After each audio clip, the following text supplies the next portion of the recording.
क्या हुआ राकेश भैया, जियो खेसारी भैया, अरे गजब गजब।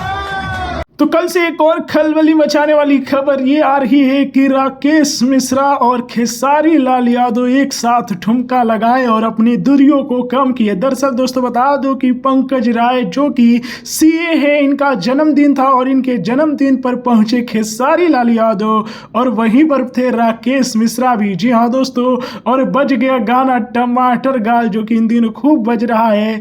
तो दोनों लोग एक साथ झूम रहे हैं और इसे देखकर पब्लिक जो कि आश्चर्य होने की कोई बड़ी बात नहीं। देखिए हमारे सभी सुपरस्टार यदि एक साथ आ गए, एक साथ भोजपुरी हो गई, तो ये समझिए कि बॉलीवुड इंडस्ट्री हिल जाएगी। जी हाँ दोस्तों, ये बॉलीवुड इंडस्ट्रियों की जो कि चाल थी कि भोजपुरी स्टारों को बांट दिया जाए। जी हाँ दोस्तों, लेकिन अब धीरे धीरे हमारे सभी सुपरस्टार एक मंच पर दिख रहे हैं, तो यह एक बहुत बड़ी खबर है। जी हाँ दोस्तों, तो आप लोग खेसारी लाल यादव और राकेश मिश्रा एक साथ आए, कल कल्लू भी एक साथ आए, तो क्या है कहना कमेंट में बताएं।